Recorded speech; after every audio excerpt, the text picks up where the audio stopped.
Se inscreva no canal, curta e compartilhe. Temos vídeos novos todos os dias, 2 vezes por dia. A lenda da Cruz de Copacabana. As areias de Copacabana escondem mais do que memórias de veraneio e risadas ao entardecer. Há séculos, marinheiros e pescadores falavam de uma cruz erguida na praia, marcada pelo sangue de homens que nunca mais voltaram do mar. Aquela cruz não era apenas um símbolo de fé, mas um lembrete de uma promessa feita ao vazio e nunca cumprida. Muitos afirmam que ela surgiu após um naufrágio terrível, quando os corpos foram trazidos à costa pela maré. Para honrar as almas perdidas, uma cruz de madeira foi fincada na areia. Contudo, dizem que, na noite seguinte, alguém pintou sua base com um vermelho escuro, tão vivo que parecia pulsar como carne fresca.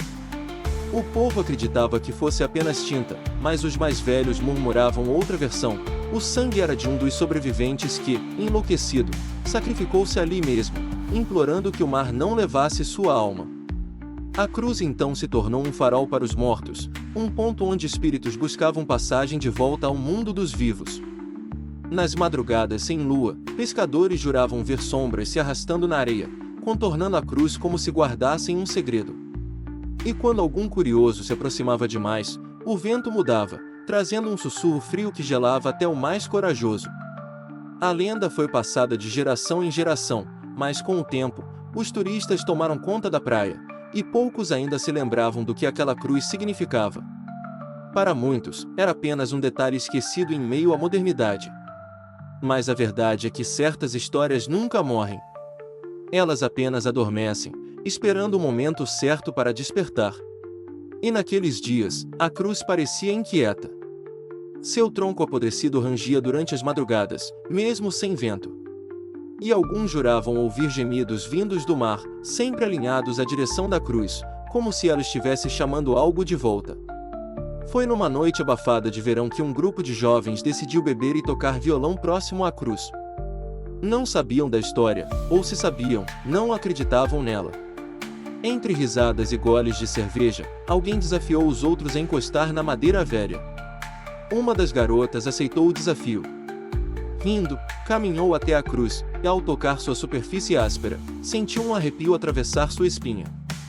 Riu nervosa, mas logo recuou, dizendo que estava gelada demais para uma madeira sob o calor carioca. De repente, uma onda mais forte quebrou na areia, quase os alcançando. O grupo se assustou, mas voltou a rir. Só que o violão, deixado próximo, foi arrastado até a base da cruz, como se algo invisível o tivesse puxado. Um dos rapazes, irritado, correu para pegá-lo. Mas, ao se abaixar, viu marcas estranhas na areia, pegadas, como de pés humanos, indo em direção ao mar. O detalhe perturbador era que não havia ninguém além deles por perto. Quando voltou ao grupo, estava pálido, sem conseguir explicar direito o que vira. Todos riram dele, dizendo que estava bêbado. Mas o clima havia mudado, uma sensação estranha pairava no ar, como se fossem observados.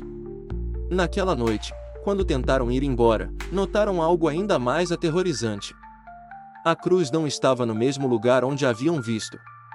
Parecia ter se movido alguns metros mais perto da água. O silêncio dominou o grupo, e ninguém ousou falar até que estivessem longe dali. Nenhum deles retornou àquela praia nas semanas seguintes. O que não sabiam é que a cruz estava apenas começando a reclamar sua dívida. Nos dias seguintes, banhistas relataram acontecimentos estranhos. Crianças que brincavam próximas à cruz diziam ouvir vozes chamando seus nomes. Cachorros latiam sem parar, uivando como se enxergassem algo invisível. Um pescador jurava que, ao lançar sua rede, viu mãos brancas emergindo da água para agarrá-la. Desesperado, cortou a corda e fugiu, deixando sua embarcação à deriva. As autoridades locais mandaram remover a cruz, mas os homens contratados para o serviço nunca concluíram a tarefa. Um deles enlouqueceu no meio da noite, gritando que havia visto os afogados caminhando. Outro simplesmente desapareceu, deixando apenas suas botas enterradas na areia, viradas em direção ao mar. Boatos se espalharam rapidamente, mas os mais velhos apenas confirmavam o que sempre disseram: a cruz não podia ser movida, pois era a âncora que mantinha os mortos presos ao fundo do oceano. Enquanto isso, turistas continuavam a chegar, ignorando os sinais. Alguns desapareciam misteriosamente após caminharem sozinhos pela praia de madrugada. Sempre no mesmo ponto. Sempre diante da cruz. Com o tempo, surgiram relatos ainda mais aterrorizantes. Pessoas afirmavam que, nas noites sem lua, a cruz não projetava sombra. Pelo contrário, ela parecia engolir a luz ao seu redor, como se fosse um portal. Foi então que se espalhou a ideia de que, sob a cruz, havia algo enterrado. Não apenas ossos, mas uma passagem. Um portal para um mar onde os vivos não deveriam nadar. Numa madrugada de tempestade, um homem chamado Álvaro, historiador e curioso por natureza, decidiu investigar a lenda. Armado com lanterna e câmera, foi até a praia em busca de respostas. Ao chegar, percebeu que a cruz parecia maior, como se tivesse crescido durante os anos.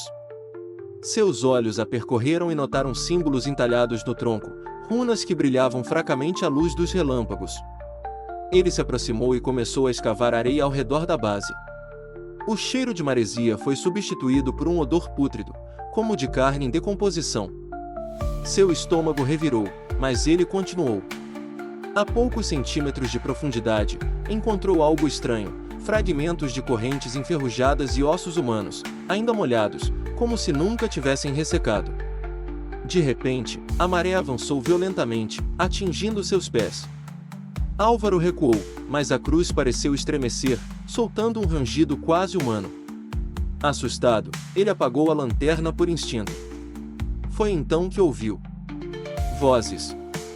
Muitas vozes, como um coro de lamentos, vindo do mar. Algumas suplicavam ajuda, outras apenas gritavam seu nome. A última coisa que Álvaro viu antes de correr foi uma mão esquelética saindo da areia, bem ao lado da cruz. Ele jamais contou a ninguém o que realmente aconteceu naquela noite. Mas amigos próximos perceberam que, desde então, seus olhos nunca mais foram os mesmos. E todas as madrugadas, sem falhar, ele voltava à praia. Como se a cruz tivesse marcado sua alma. Hoje, a cruz de Copacabana ainda permanece lá. Os turistas a fotografam sem saber do que se trata, e poucos se dão ao trabalho de perguntar. Mas os moradores antigos evitam passar perto, especialmente depois da meia-noite. Rezam baixinho ao atravessar a orla, pois sabem que cada passo em falso pode chamar a atenção do que repousa sob a areia. Alguns juram que, em noites de ressaca, é possível ver silhuetas caminhando sobre as ondas, alinhadas perfeitamente à cruz. São os afogados que nunca tiveram descanso, vagando entre mundos. Dizem que a cruz continua se movendo, pouco a pouco, aproximando-se da água. E quando finalmente for engolida pelo mar, todos aqueles que morreram em Copacabana se erguerão, buscando os vivos para ocupar seus corpos. A cada geração, um novo curioso se perde na lenda. E a cada alma levada, a cruz pulsa mais forte, alimentada pelo medo que causa. Alguns acreditam que destruí-la seria a solução, mas a própria praia parece protegê-la, engolindo qualquer tentativa de intervenção. O fato é que a cruz não é apenas um pedaço de madeira. É um pacto. É a fronteira entre o que respiramos e o que nunca deveria voltar. E enquanto houver areia em Copacabana, haverá olhos invisíveis observando cada passo noturno, esperando a próxima alma que ousar encostar na madeira. Porque, como dizem os mais antigos, quem toca na cruz, nunca mais volta a ser o mesmo. História por J.P. Romano. Se você sente que essa história merece continuar sendo contada, considere nos apoiar no Apoia-se. Com sua ajuda, podemos trazer mais histórias sombrias como esta à tona, explorando os mistérios que assombram nossa imaginação. https://apoia.se/aleatoriode. Faça parte do nosso grupo secreto do Telegram, faça sua carteirinha de fã enviando um e-mail com o nome completo e foto para o e-mail aleatoriodoriginal@gmail.com.